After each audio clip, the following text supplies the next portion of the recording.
C'est vital. Dans un village, si vous n'avez ni commerce ni école, c'est la mort assurée. Le commerce de proximité dans les petits villages est très compliqué à maintenir. Donc il faut accompagner un petit peu les porteurs de projet. Et à l'époque, un couple de jeunes boulangers voulaient s'implanter dans le village pour reprendre la boulangerie, qui n'avait plus de gérant, sachant que la mairie est le propriétaire des locaux.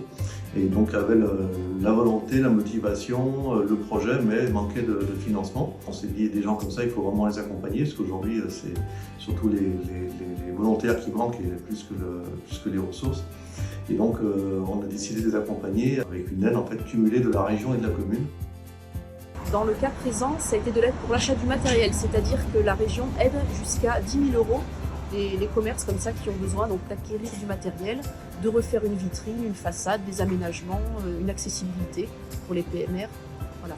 Et la deuxième mesure, qui s'adresse plutôt aux collectivités, donc comme les mairies, c'est-à-dire un cas de figure où la mairie achète ou possède un bâtiment et a des travaux à faire dedans afin d'y mettre un commerce. Et là, la région peut aider aussi jusqu'à 100 000 € et 30% de l'investissement.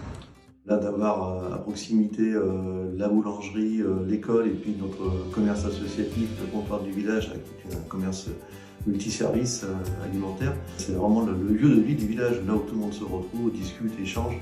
Sinon, ce n'est plus qu'une zone dortoir. Il n'y a plus de vie. Quand on veut, on peut. Voilà, c'est un exemple de jeunes qui avaient vraiment la volonté, la niaque, de créer leur activité et qui ne sont pas arrêtés au premier déboire de réponses de banquiers et qui sont, voilà, bon, après il faut les accompagner, il faut les entourer.